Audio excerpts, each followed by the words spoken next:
And I'm going to let Elaine introduce our special presentation today. For you all who have not met Sharon Dent, she has been are you a life member yet? Oh, many years life. She was our president in 2011, 2012, and she is also one of the most knowledgeable persons I have ever talked to. And if I could have part of her knowledge, it would be wonderful. And I'm going to turn it over. She's going to be our speaker today.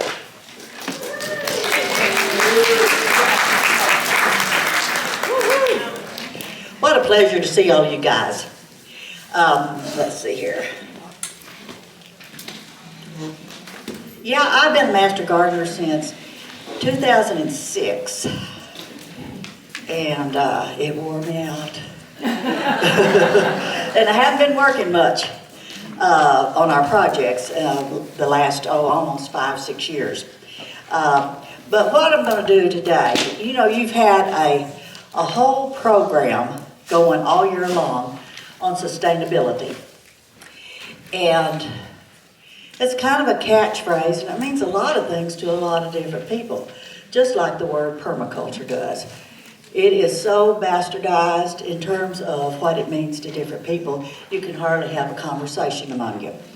But we're going to cover a few of those things, along with forest gardening, which I know that you've touched on all of those this year. But I'm going to do it from the viewpoint of the fact that I believe that of all the things that I can tell you about myself is that I have this intense curiosity about the life of plants on this planet and how they interact with the climate and all kinds of things. So I decided that this program is going to be focused around being a curious gardener and how that ends up then rolling out and how it connects in with what your program thing all year has been. And I'm going to use my yard as an example. It's evolution over time because it represents in many ways the evolution of these philosophies of gardening. A lot has happened in the last 20 years in terms of the things that we as gardeners are trying to do. I can remember when I first started, and then I'm going to start right on this presentation. I talked to our extension agent about a problem I was having, and he gave me a recommendation of a chemical. And I said, I listened, but because I did respect him. But I now have, after having respected a lot of people over the last few years, I now have an entire room full of chemicals inside the house because they dissipate if you leave them in the heat or the cold. So if you are storing your chemicals in an outside storage room, rethink that, okay? Okay, curious gardener.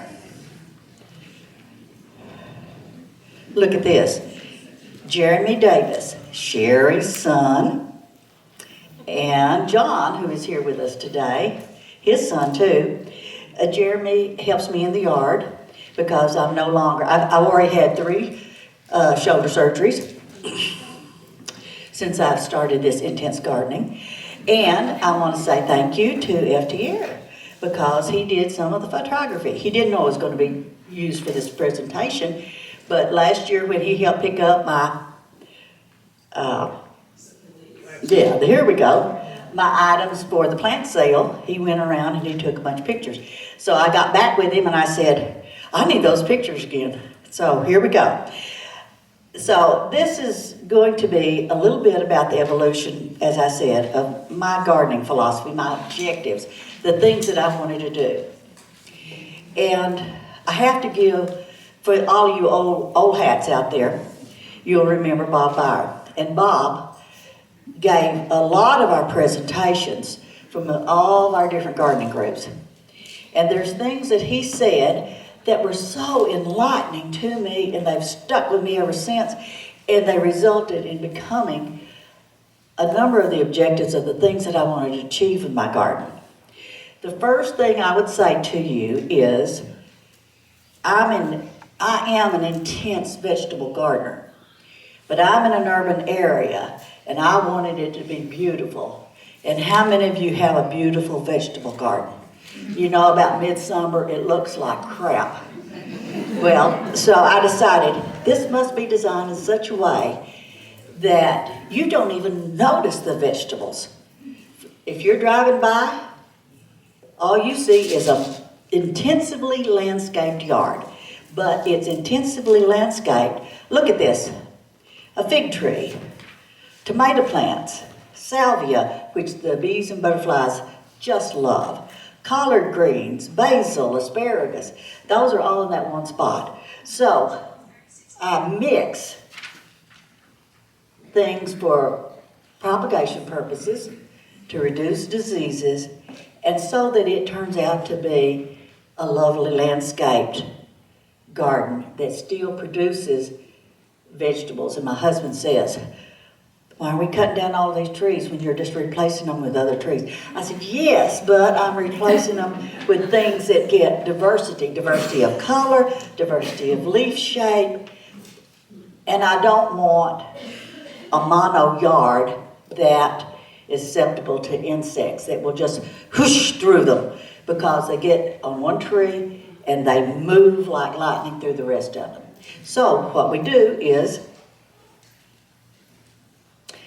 mix it up. And here is here's some examples in different places in the yard. Who would have ever thought to plant an azalea plant and a pepper next to each other? Down in the lower quadrant there. Rhubarb, coleus, and salvia. Mums and cabbage. Tall Mexican petunias, which are blooming right now. And rosemary. I have both an entire herb garden, and then I have another place that is small, but I call it an herb garden as well. And it's kind of a well around a tree on a patio. But I have thousands of herbs that are mixed all through the yard for the purpose of discouraging insects and to create, I don't really pick them and use them. They're there to create an environment that discourages insects from the yard and also to create those wonderful smells when you walk past them. I'd like to share this with you. It is a quote that I've seen that I truly love. Nature is full of secrets, which I desire to divine. Curiosity through research is aimed at understanding hidden laws of nature. Well, when I first became a master gardener, I was just full of it. I just had to try everything. And you know what I mean by full of it. I was just intensely excited about being able to spend time gardening because I'd always worked most of my life, and I always had gardens, but they were all small scale, and so this was my opportunity to spread my wings and fly. And so among the first things I did was, I decided I'm going to do this scientifically. I'm going to create these controlled experiments. And I did. I did it with raspberries, 7 different kinds of raspberries. All the time, Melvin telling me, our extension agent at the time, raspberries don't do good. They don't do very good here. Blueberries, 7 kinds of blueberries. Blackberries, 7 kinds. There's something about 7 kinds of blackberries.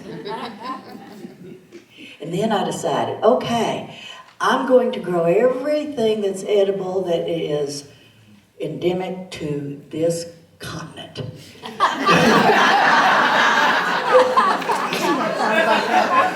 So I planted 3 kinds of pawpaws, and I planted blueberries, and I was looking for all those things that started here in this continent. Well, what I'm talking about is fruit trees and perennials, which blueberries are in a form of that sort of. So, first year This is me running experiments on pomegranates. Wonderful is the best one. Goji berries, total flop. I dug them up, threw them away. Muscadines. I have 4 different kinds of muscadines that have survived. I did start with 7. Guavas. They lasted for 12 years, and then out of the last 5 years, we've had 2 really bad freezing years, and they finally killed them off. And I've had 4 different kinds of guavas. The blackberries, I planted every kind of blackberry that's ever been grown by the University of Arkansas. And they've done well. Not in the place that I originally planted them. I had to move them. Because in my stupidity, I planted them in a white rock area. Well, it just absorbed all that heat. Well, I could stand there and with a hose the entire day watering those blackberries, and they never got enough. So finally, I scooted all those rocks out of there. I put them over on the back side of a rose garden, which I built, it was on a slope. So I filled that area on the slope that was the lowest with those rocks, and I moved those blackberries because, in fact, they were getting too much sun in that spot. So there now, it's funny how this is happening, but I started all my gardening stuff in the backyard. And guess where it is now? And why? Sun. Exactly. Morning sun. I planted currants, 3 different kinds of currants. They all died.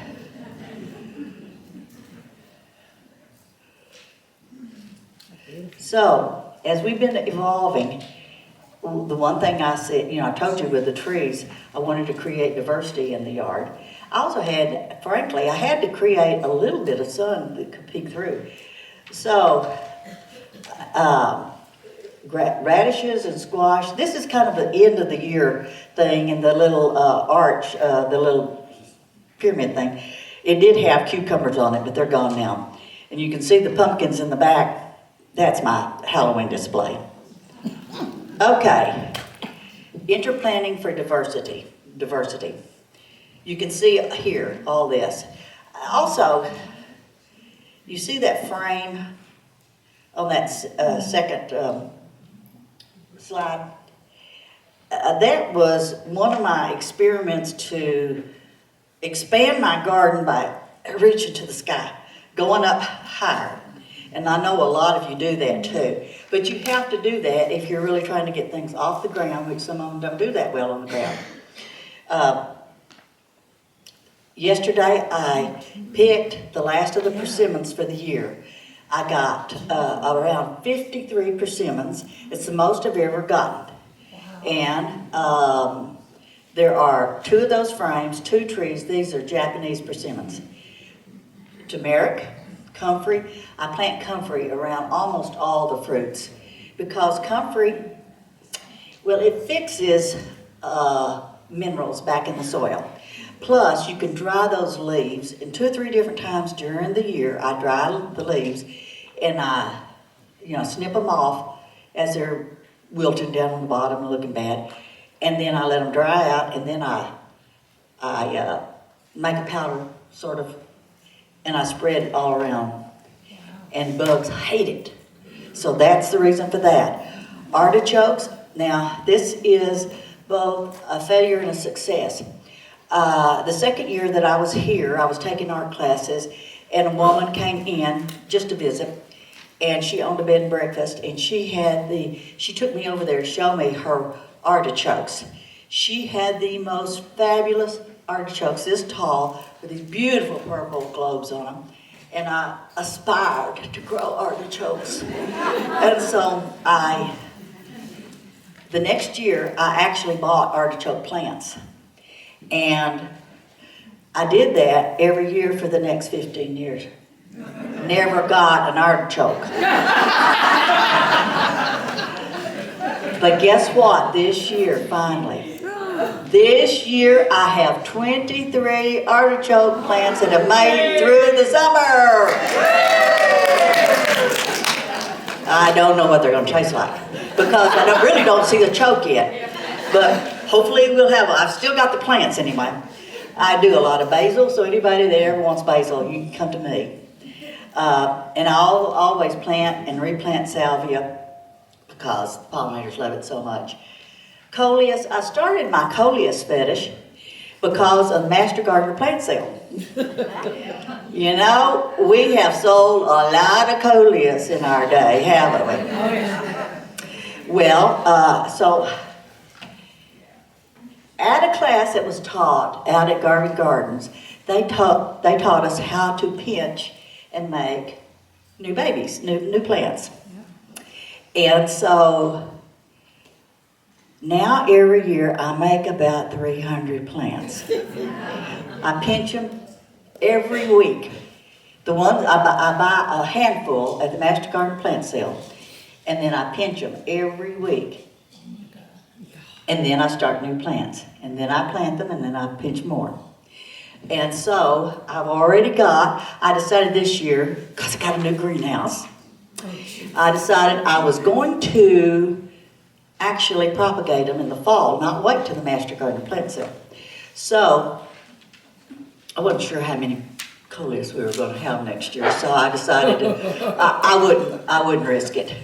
So you can see I have this tendency to appreciate the chartreuse color, and in doing my gardening, I make a big effort to create a lot of different color through the leaves, not just the blooms, but through the leaves. I also mix trees and flowers, which a lot of you do as well. That Japanese maple there is one of those that I planted. By the way, we had some azaleas on the property when we first got there, and over the years I have propagated 96 shrubs from those azalea plants. 96. 6 died, but 90 survived. And the theory behind, I didn't even really like the color. But you know, it didn't make any difference, because what I was trying to do is I was trying to create this feel of being pulled through the yard by using color as a silent, signal. And I do that with several things. Even though I have a lot of the same plants in different places in the yard, what it is they're not formal. Like on the driveway beds, I'll have Harry Lauder's walking stick, a contorted filbert on this side, and I have one on here, but they'll be like 20 feet apart, cat-a-corner from each other.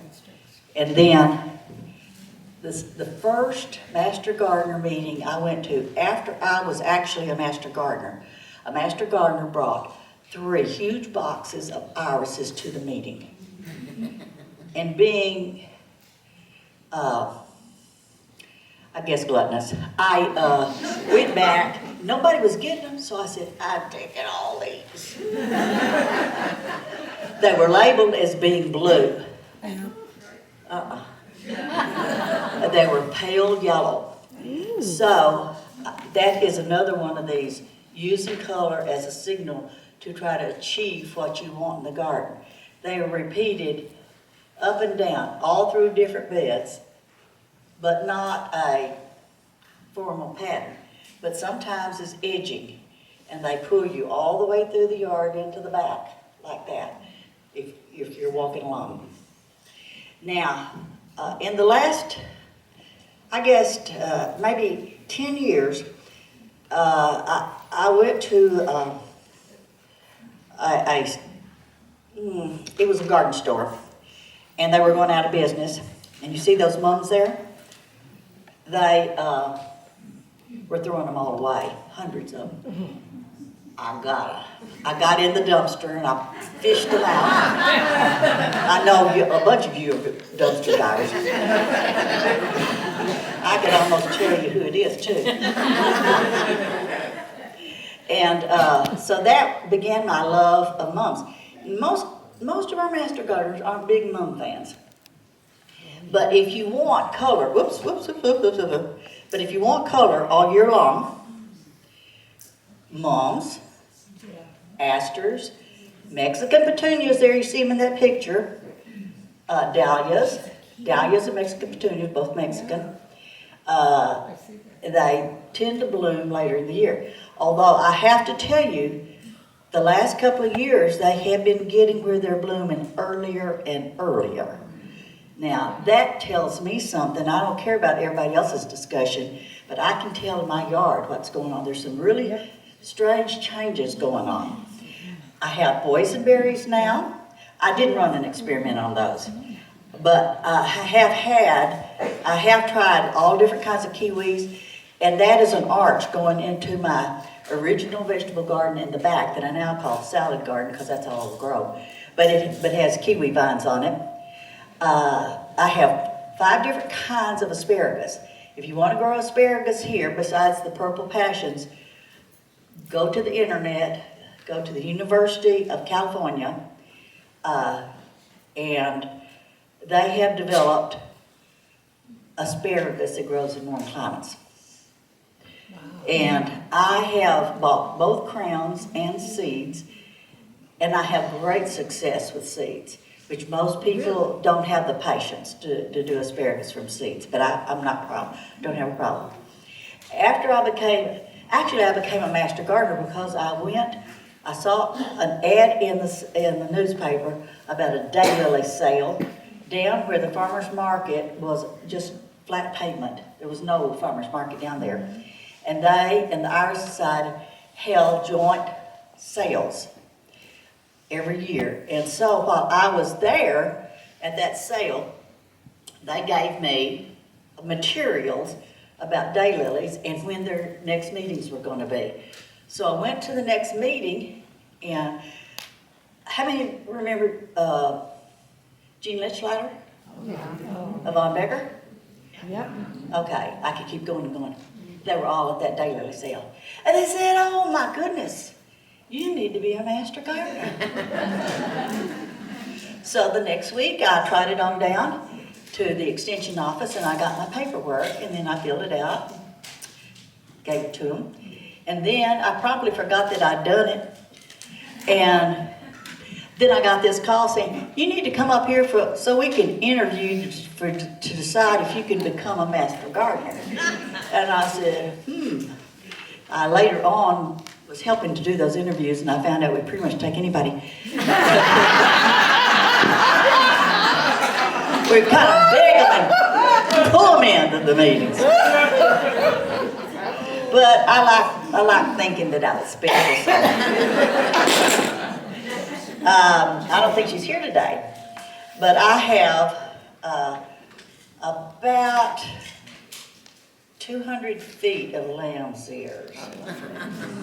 And I use them to edge beds, and I do that because white, they're so soft in color, they're white. They draw the eye. That was another one of the things that Bob Byer said, be cautious about where you put white in your garden because it's the first thing that people see when they're driving by. Their eyes are drawn to it.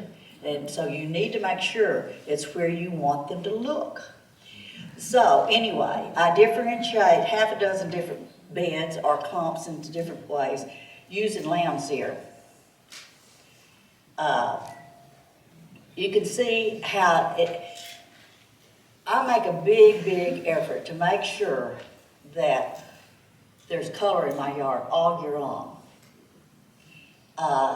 It takes a lot of effort. It doesn't take a lot of effort once you've decided what you're going to plant and you get it established. But I do a lot of propagating. See that hydrangea? I made that hydrangea. See that fence? I have fences all over my yard like that to delineate different garden rooms so that there's a feeling that it's not Okay. I plant a lot of marigolds for, ward off bugs. You do know the French marigolds, the other marigolds don't work. I'm not sure the French do either, but maybe they haven't learned the language.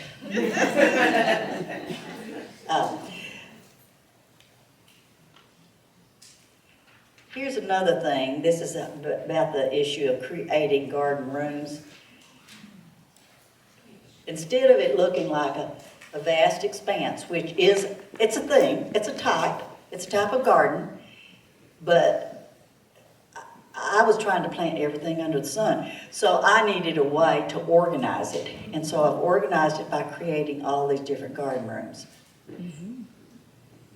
I have 9 different seating areas, but a bit compulsive. Most of you are laughing, you know that's true. And as you can see different places where you can see the fencing. Sandy Murad, which most of you know, when she came out about 8 years ago and she saw some of this fencing out there, she says it looks like a cemetery. So, how many of you name your beds? Oh, God. I do. Every one of mine have a name. And these are now graveyard number 1 and graveyard number 2.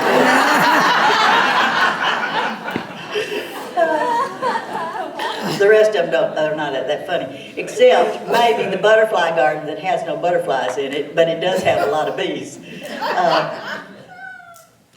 So you see here, I'm showing different examples of how I use walkway. I ended up with shoulder surgery after I laid that sidewalk. I've had 3 shoulder surgeries since I got here from Tampa, Florida. And lots of other things too, like most of you guys. But luckily, I haven't had to have a hip replaced or knees replaced because I know about half of you in here have. But you see how I use fence to create these different delineate. Another thing is using pot themes. Now this is part of this evolution. It started because I couldn't get enough sun in the back garden. So I started buying pots, and as I mentioned, I was compulsive, and so by the time I was finished, I had about 27 of these very large pots. They are 10-gallon pots, actually more than that, and I would mix things in these pots. Some of them would have tomatoes growing in them with, supports in them. Other times, depending on the time of the year, I tended to grow my sugar snap peas in those pots, climbing up, supports. But that was another way that I have created a theme going through the yard.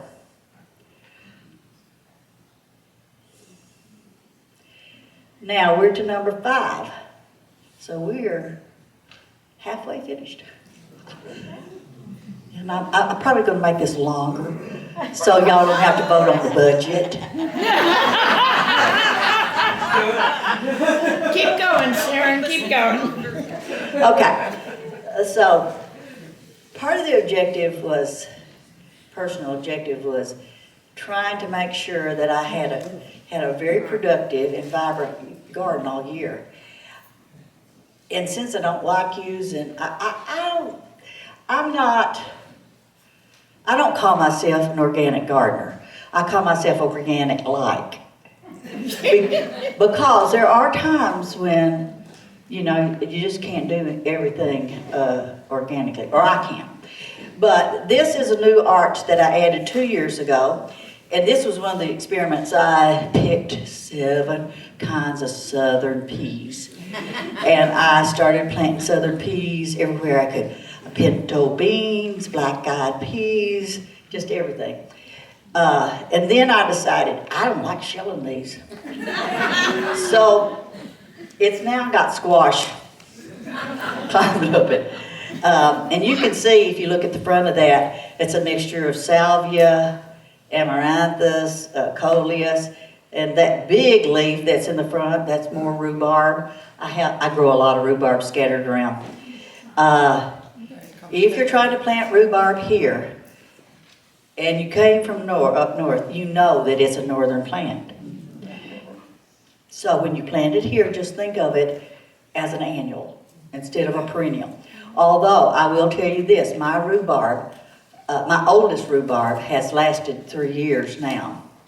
So it can be done, and they're experimenting all the time, developing different varieties of stuff. Succession planting is kind of my big thing. I plant every week of the year. Sometimes it's in the greenhouse, but you see that, I'm not even going to ask you to try to read that because there's no chance you could. But anyway, this is basically, it represents how I do succession planting. And I plant usually the same things in the early spring in the fall as well. An example would be radishes, lettuce, broccoli, Brussels sprouts, all that kind of stuff. So there's never a time that I'm not, this represents just those few months when different things are actually, it's understated. But this is an example, some more examples. Look at, there's Tony. Where's Tony? I know she's here. There she is. Stand up, take a bow, Tony. Dang it, she says. Doesn't that sound like her? Dang it. At the last plant sale, I bought these tomato, well, she didn't call them tomato steaks, I don't think. I just looked at them and I said, I think that would make a good tomato steak. It was she just made these little wood things from leftover wood from her family's shop. And I called her and said, you know what? I bought them all, but I need 3 times more. And so she lovingly did. Sweetheart she is. She made me some more. And so they were all across the front of the yard. Steak tomatoes. Best tomatoes I ever had. And all because of Tony. And see, there's the kiwi arch. And I used the largest cattle panel to make that. The muscadine pergola. I bought, I'm one of these terrible gardeners, and about half of you are too. We see something, we buy it, but we don't know what we're going to do with it, where we're going to put it. It took me 3 years to figure out where those muscadines were going to go. I kept moving around the yard and their pots and everything. And finally, I built this pergola, and it's covered by those muscadines. I started out with how many muscadines? 7. Right. How many am I down to now? 3. Got it. That is true. Look at the side of that espalier persimmon trees, and you'll see that there's turmeric, and there's also ginger, and then there's those, what do I call them? Comfrey plants. They're all planted in there, in between the trees. I don't let an ounce of my yard go to waste. Okay. This is the one about nourishing a healthy garden. I think that I have been rather successful in keeping most of my plants healthy. And I've done it by using 50 loads of city compost a year, truckloads, and about 80 of mulch.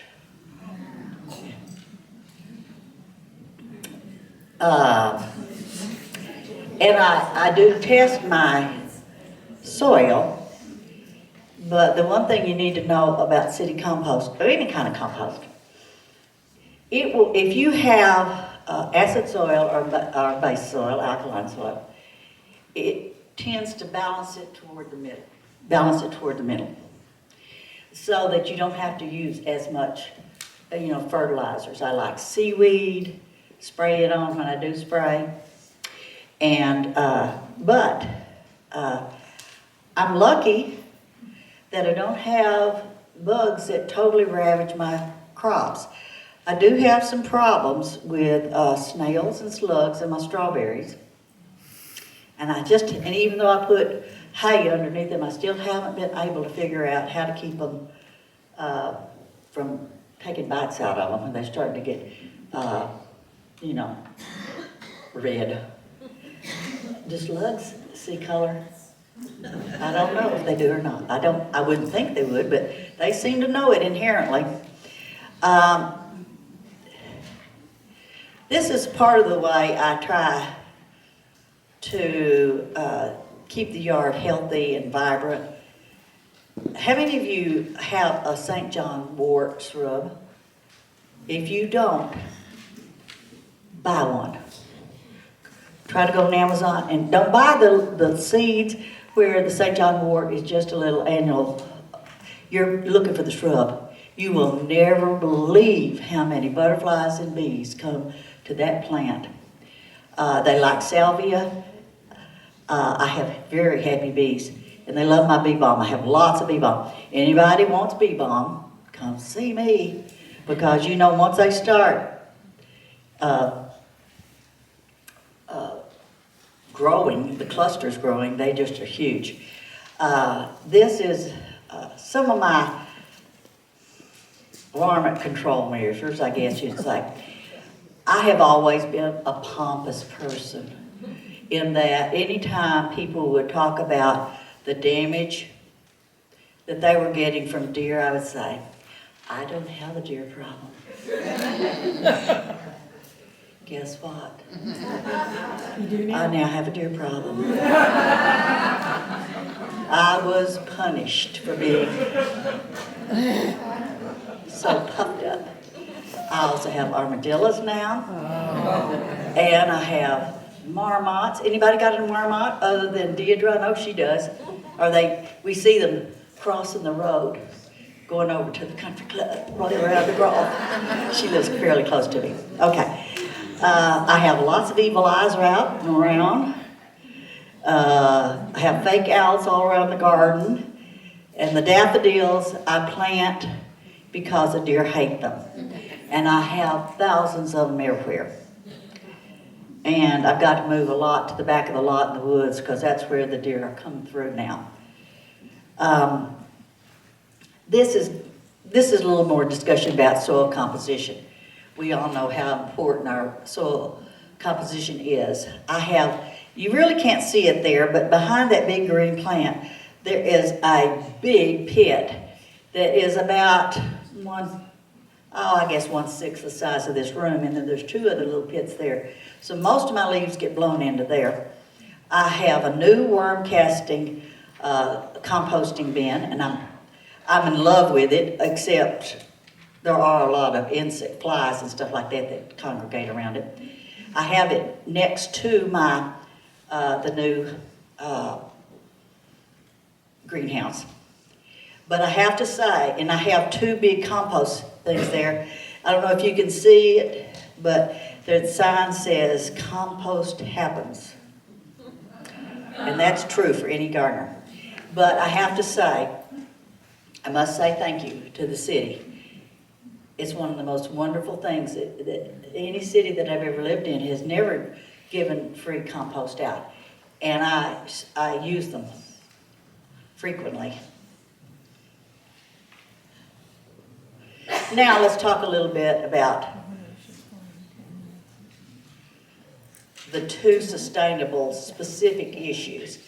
I try to describe to you the evolution of my garden so you'd understand that if your garden's never finished. And you're always trying to improve it. You're either adding stuff or taking it out. Because for a whole host of reasons. I want to say to you that I know that we've had some programs on permaculture. My first introduction to permaculture was from one of my own interns many years ago. His name was Rick Cheney. Rick moved here from Oregon, and I think it was in 2013, he was one of my interns. I had 3 that year. Anyway, he has a farm outside in the county. And he had taken his tractor and he dug this huge trench. It was about as long as the width of this room. And probably about, I don't know, 8 feet wide.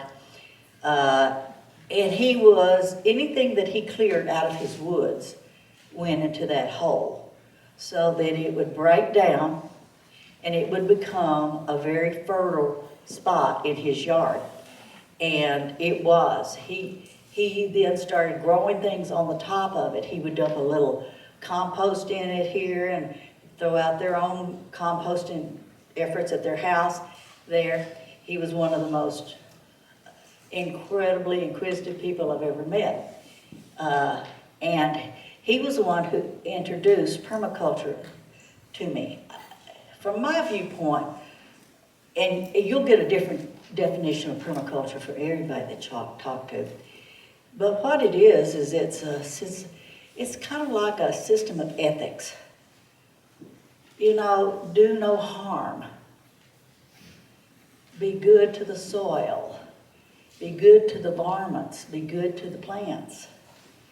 We can all coexist, and this is how we can do it.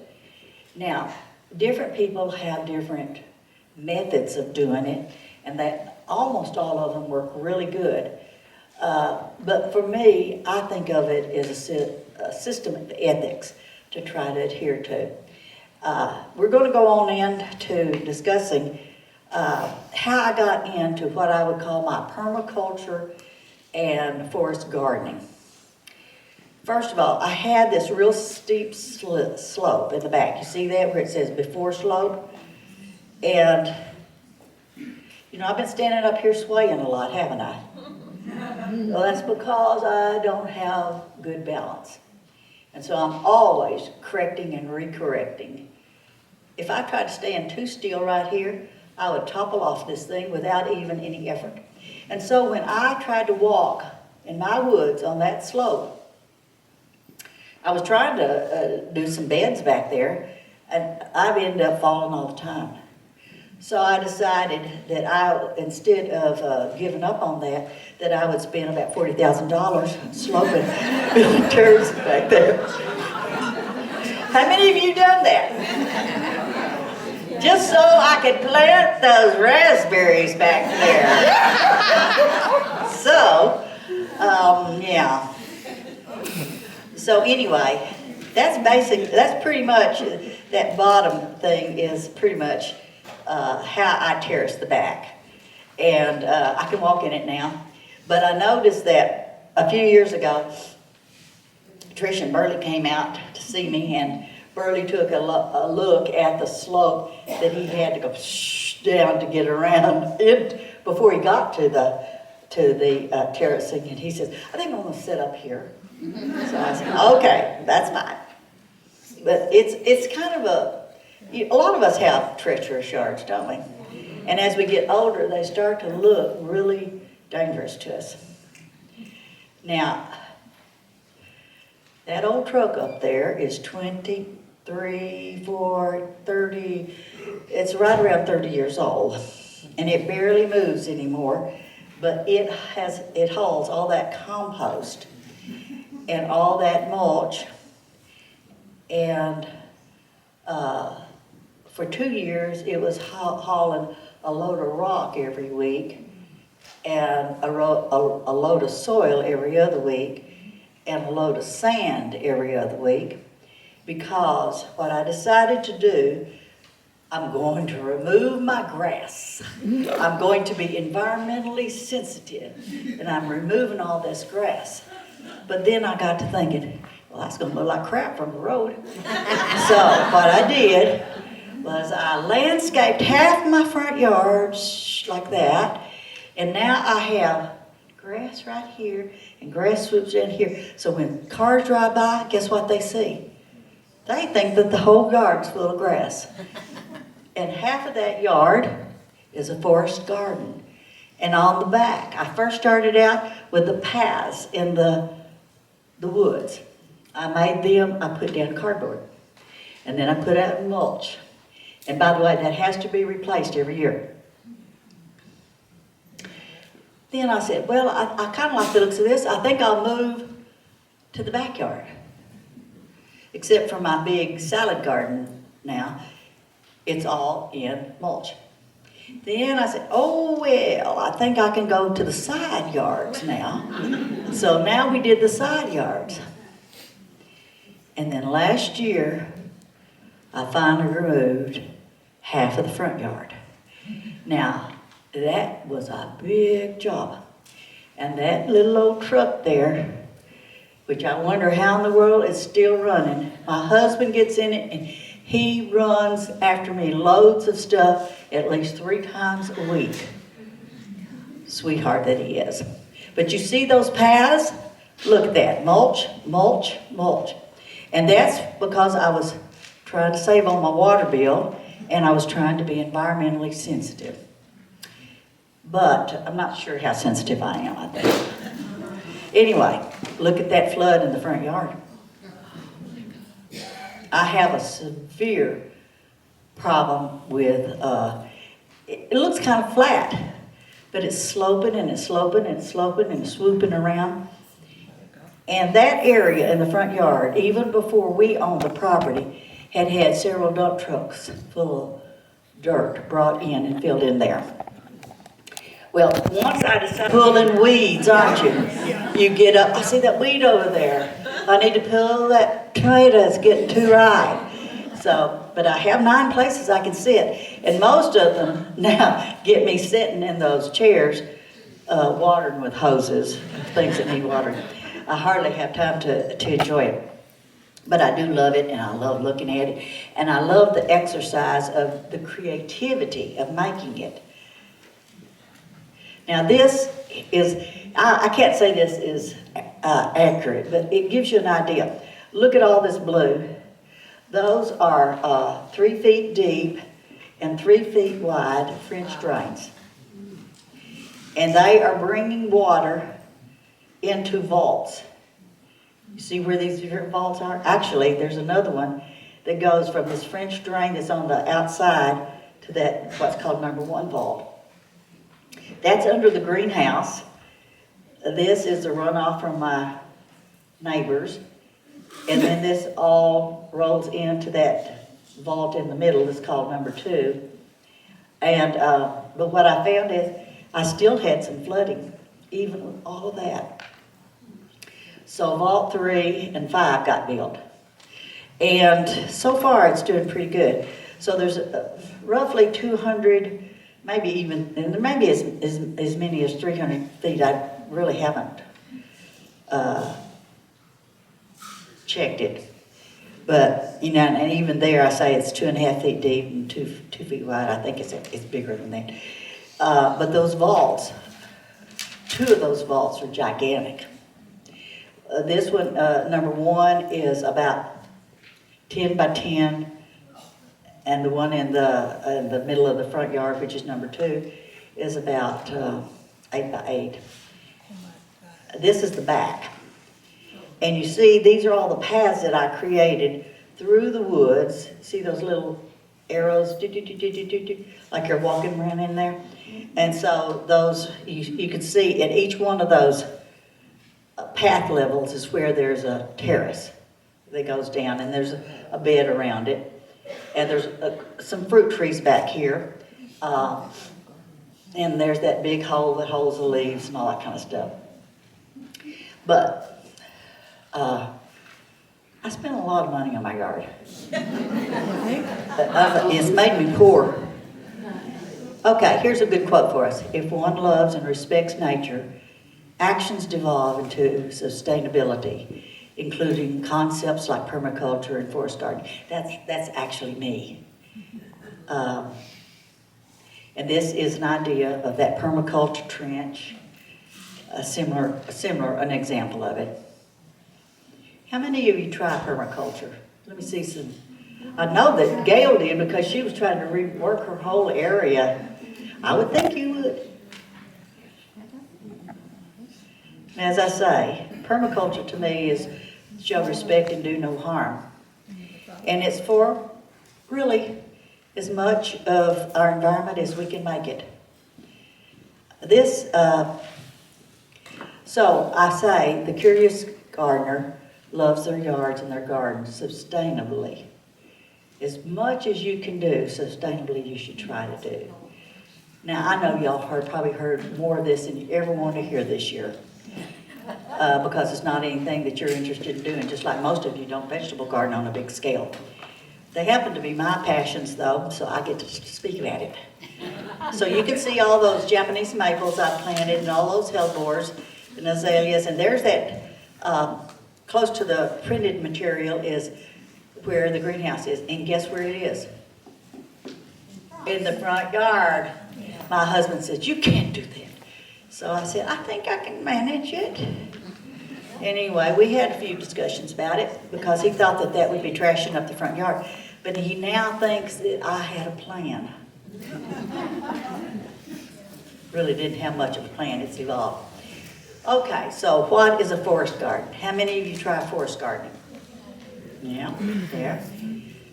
So, a forest gardening is not just planting edibles in the middle of trees.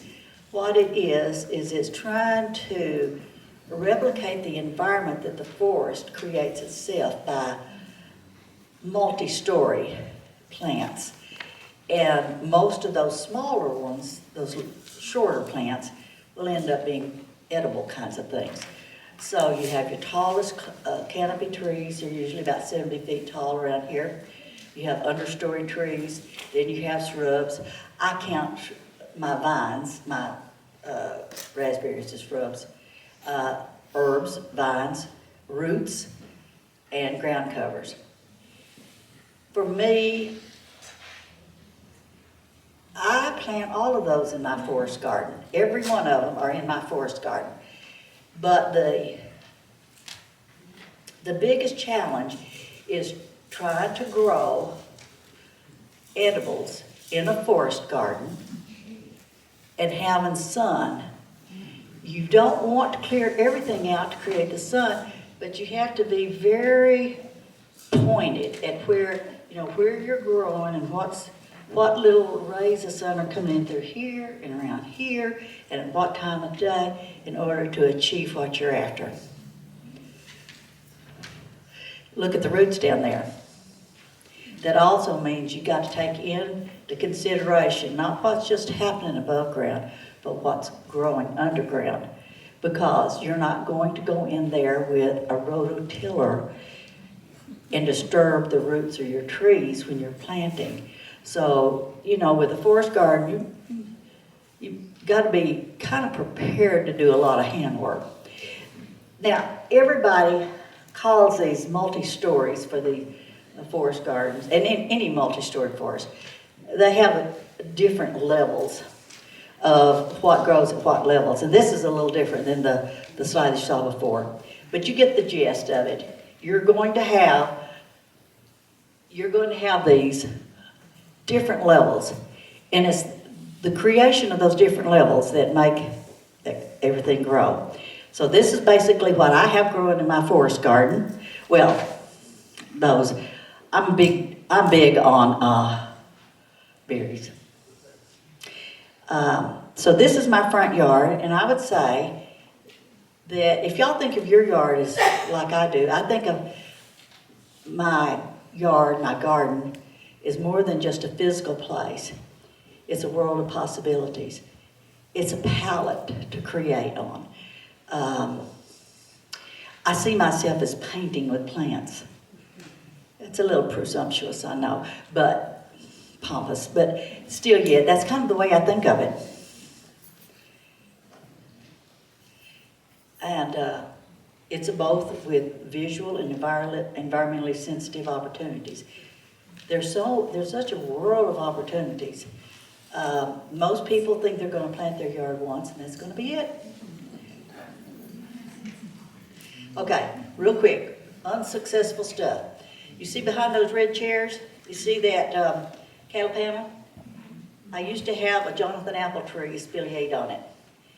And that little table that's up in the corner over on the other corner, the top of that that image? There's a cedar tree there. Don't ever plant an apple close to a cedar tree. It gets cedar rust. It took it 10 years, but then it finally croaked.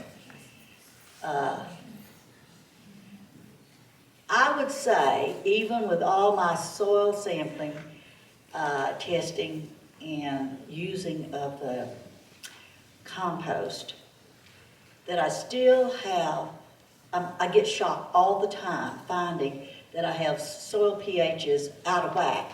And you know, when we do our tests, they tell you to, you know, if you go around the yard and get 10 little samples, that wouldn't help me a bit because of all the different things I have planted that want different pHs. So I am constantly correcting on a little micro scale the soil that's around. I tried hanging baskets to grow tomatoes. Ew, terrible, terrible failure. I couldn't keep enough water on them. They dry out a lot. I tried hay bale gardening. How many of you tried that? Yeah. I abandoned it. It was just a gimmick. I could just as easily grow stuff under it. So, anyway, I know that I was not successful because, sorry, that's not, and allergies. I'm allergic to everything in the yard. The most important thing, if you're trying to be a great gardener, curious gardener, is to garden both passionately, but most of all with a good sense of humor. Because your yards, your climate, your water, it all works to defeat you. And do we have time for one or two questions? Just one. One or two, yeah. Yes, Tricia? Is it possible to use the water in your vaults to water your garden?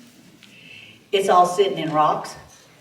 Okay. See, there's rocks like here, and what it does is it settles in the rocks, and it slowly allows it to permeate into your soil without running off in a big gush.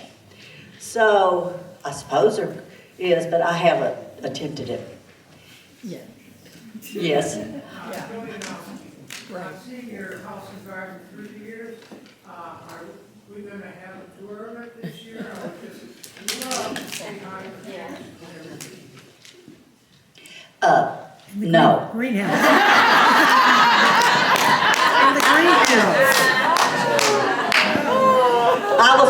I'll say yes to something though. I'm happy to take small groups through my yard of 2 to 4 people at a time. So if somebody wants to come through with their new master gardener or just come, but it doesn't, it's so busy. It actually probably would be damaging to it to have a horde of people tromping through it. Right. So, yes, Also, try beer and coffee grounds through your. I do. I use them both. Put them in your compost. Yeah. Yeah. 2 bags. Do you ever put them on blueberries, like say, they make your blueberries more acidic? They do. I use a lot of things that are acidic on the blueberries to try to keep, and blackberries too, for that matter. Not as much as the blueberries, but you know they're both very acidic plants. And I use mostly what I do is a leftover coffee in every pot is usually the equivalent of 2 to 3 glasses of coffee in the morning. And I put that in my little compost container, like I know. She has about 5 on her cabinets. I have, and then I put my compost items in it, and then I take it and I put it in my worm bin. Now, and I'll tell you why, because I put it on too thick one time on my hostas and it molded across the whole top of the soil. So you got to be careful the way it has to be, you know, finely done as opposed to not as thick as I did it. Okay. If somebody does want to come out, I'm going to be busy. for until probably the 1st of April. My husband's getting ready to have 2 sets of surgeries. So it's gonna look like crap. The yard's not gonna be ready for anybody to walk through. Well, I appreciate that, but and I won't spend as much time in it as is required for a tour, but I don't mind taking 2 or 3 people at a time. So you can let me know, you can send me a text and say, I'd like to come with X and X and X, and is there a chance that we can come the week of? And then I will text you back and say, come at 9:30 in the morning on Friday. And I would be happy to take, 10, 12 groups if it's what you need. Thank you, Sharon. Here's a little gift. I hope it's a plant. No. It's something to help.